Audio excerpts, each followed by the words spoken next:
Welcome to the show. I'm Danella, and here's what's happening now. We have political pop on deck. Political pop this week. Bannon's right where he needs to be. We're going to talk about Bannon and the Russia probe. Also, in our world this week, we're going to talk about the idea of love thy neighbor. But how can you love your neighbor when you don't even know your neighbor? I feel that that's what's at the heart of the California couple being able to hold their children hostage for years. How come nobody knew? We'll talk about that in just a moment. But first, happening right now, the East Coast, some folks still shoveling out all the way down from the south up to the north. We were hit with snow, and unfortunately, 15 people have died because of the storms in our area. We'll shoot over to California, Southern California, still dealing with mudslides there. In that area, at least 20 people dead. They're saying 4 people still missing. And today, they're expecting more rain. Now, the National Weather Service is saying that even if you don't see substantial rainfall resulting in more slides, they're still warning the folks in Southern California to be on the lookout and adhere to any potential deadlines. If you hear anything saying, hey, evacuate by this time or day, to do so, because they say mudslides can happen in just a matter of minutes. And they're also saying that rain is common for this time of January all the way until the end of January. So if you're in that area, be on the lookout. We're going to stay in California for a moment. We're going to talk about the flu there. Speaking of the flu, my mom, pray for my mom. She's sick. I think she may have the flu as well. But folks in California, take a look at this. Have you seen this? They're saying that California hospitals face a war zone. They're calling it a war zone of flu patients, and they're setting up tents to treat them. That's how bad the flu is hitting the folks in California. They're saying this is an A strand known as the H3N2. It is making people so ill that thousands have shown up to hospitals in the recent weeks. They've said they've had to turn ambulances away. They've had to bring in nurses from other areas. They've said that they've had to, set up these outside tents in order to treat people. This is terrible. They said also hordes of patients, they're saying, hordes are coming in. Also this week, 54-year-old Larry Nassar, a well-known sports doctor. This guy, this is terrible. So, the females women's team, they're the Fierce Five, and 3 of them are saying it happened to them too.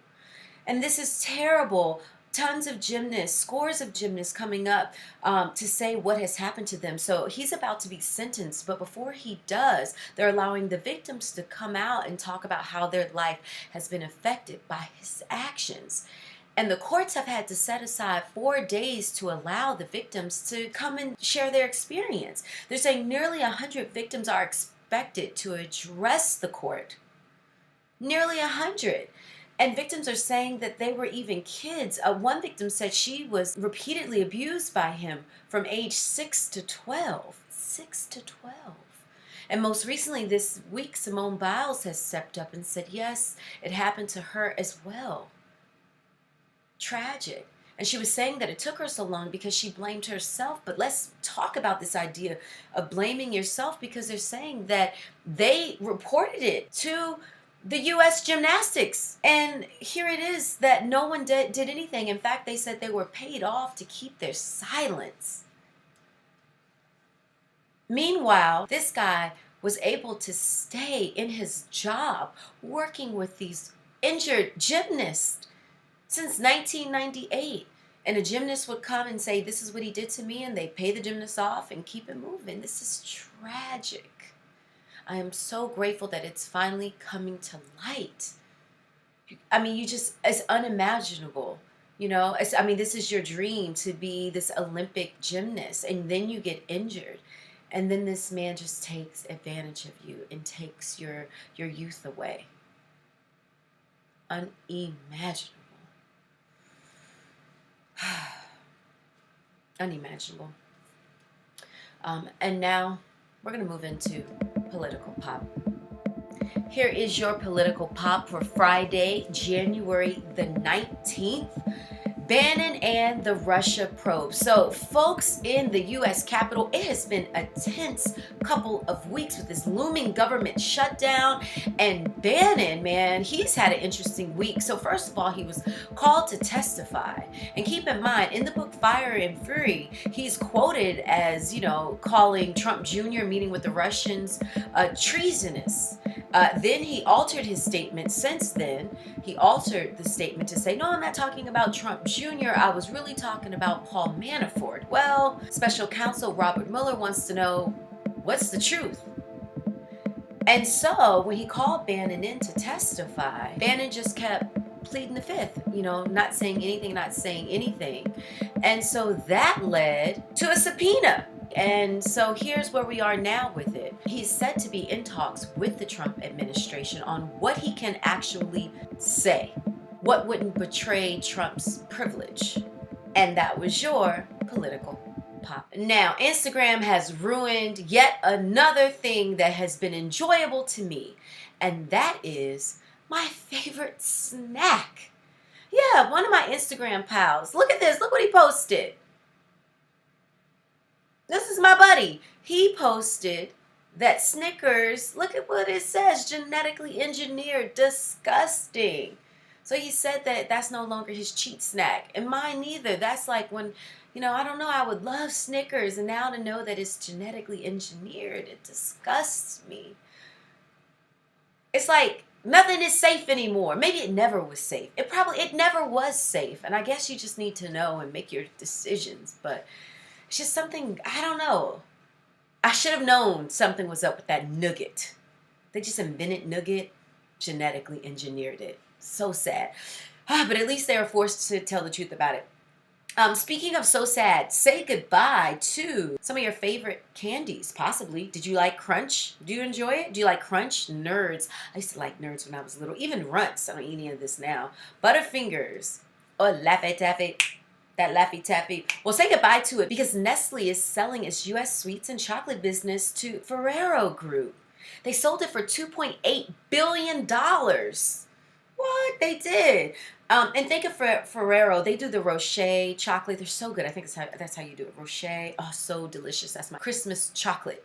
But anyway, yeah, they are selling it. They did say, though, do not worry. Kit Kat will not be going anywhere. And they're going to expand their market in Asia. Have you guys ever seen this? Yeah, it's really popular to have a green tea flavored Kit Kat. It's so weird to me. I think it's weird, but it's a huge hit. It's a huge hit in Asia. Not so much here, but yeah, you can still get a break of Kit Kat as long as it's not genetically engineered. That's what I'm telling myself. It's nothing safe anymore. Also in the news, we'll head over to Sri Lanka. There, the president has rejected a move that would allow women to buy alcohol.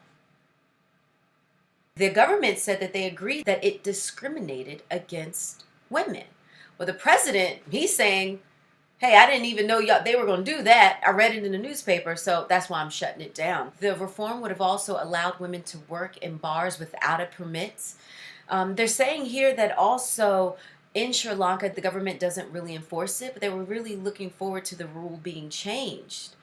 And a lot of people are angry at the president. They're saying the president is just feeling the pressure from monks, Buddhist monks. And they're also calling the president a hypocrite. Because they said that he previously encouraged women in the country to play more of an active role in politics. He also boasted that last year his government had acted to ensure more women return to future elections. Just crazy. It just seems unbelievable, I guess, as an American here in America in 2018, that there's other women who aren't allowed to drive cars or to buy alcohol or to work at a place that sells alcohol without a permit. But it's a perfect segue for In Our World. In our world this week, we are talking about love thy neighbor. How can you when you don't even know your neighbor? It's in the Bible. The Bible encourages it. Love thy neighbor as thyself.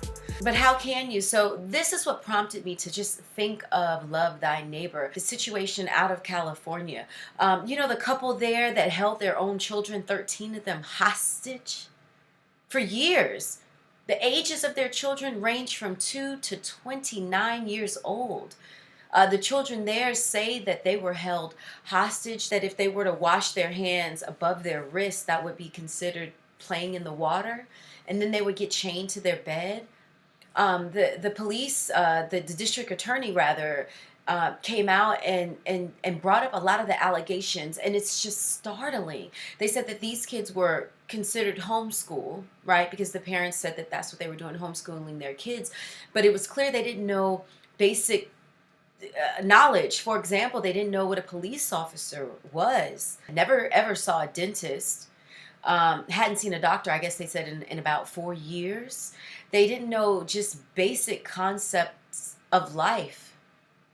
Like, it's crazy. They did say, though, that other abuse, I hate talking about it, but other abuse involved never being able to leave the house, barely being able to eat. They were able to eat, but just a little bit of food on a strict schedule. The police, when they talk about how bad it was, one of the children that escaped, it was a 17-year-old who was able to break free, climb through a window, find some help. And when she was talking to the police, they thought the 17-year-old was a 10-year-old because she was so malnourished. It's just tragic. And so what stands out to me the most when I think of how could this happen is when I read the quotes from the neighbors. Because several of the neighbors say that it was a quiet family. They knew that the family had kids, but, you know, they didn't really see the kids outside. And when they did see the kids, it looked like the kids barely left the house. And it's like no one saw that something was wrong or asked a question. And I feel like in our society, I mean, at least I can say in my culture, it was mind your own business. And I talk about this a lot with my husband's family. My in-laws are West Indian. And so my husband's grandmother talks to me a lot about how in her culture, they knew their neighbors. She would say, in fact, that she could never get in trouble at school because by the time she got home, her mother would already know what happened and would be waiting to discipline her because she would already know, like, the neighbors all passed it down. This is what happened at school. But that's how close their community was back then. And so I know it's just different times, but it was just, I don't know, just shocking to me because to hear the police say the kids looked so much younger, like the 29-year-old was weighed so little weight, didn't even look like an adult. To hear this and to think there were neighbors, people on the street that saw this family and never stopped to say, "Are you okay? Hey, how you guys doing?" It could be that simple. How are you guys doing? And I don't know if it's fear. It could be fear. It could be also maybe you think to be respectful of your neighbor, you just mind your own business. And I'm also, don't get me wrong, I'm not super talkative or friendly to my neighbors as well. I kind of keep to myself. I'm now more open with my neighbors. Now I am. After being with my husband, because he's super communicative to the neighbors. He would know everybody. And I'm like, how do you know these people? And he's like, these neighbors? And so I'm guilty of it as well, you know, so I'm not standing on a soapbox here telling you to be something that I, you know, have conquered. I'm telling you, I'm in the same position as you. I don't know. This weekend, I want to ask you, do you know your neighbor? You may. And shouts out to you. But what do you do if, like, you do know your neighbor and you see something suspicious? What do we do? What are we supposed to do? Yeah, I don't really know the answer, but just pose the question. Do you know your neighbor? And what would you do if you notice something not right about your neighbor? Should you mind your own business? Should you offer them help? Or should you tell somebody else? Questions. Let me know what you think. So yeah, that about wraps up our show this week. I totally forgot. How did I forget this? I realized it. I don't even think I shared with you what I want to see in 2018. Yeah. Part 2.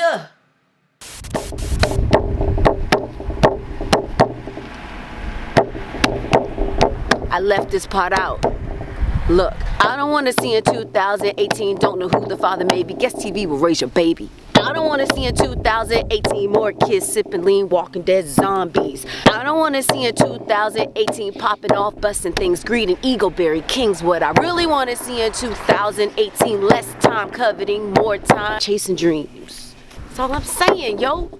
So yeah, before we wrap up the show, those of you that have commented on the media tips, thank you so much for your comments. Keep your suggestions coming, as I promise to answer your questions. Whatever I can do to help, I'm there. So thanks for the feedback. And as always, have an incredible weekend, and I will see you next week.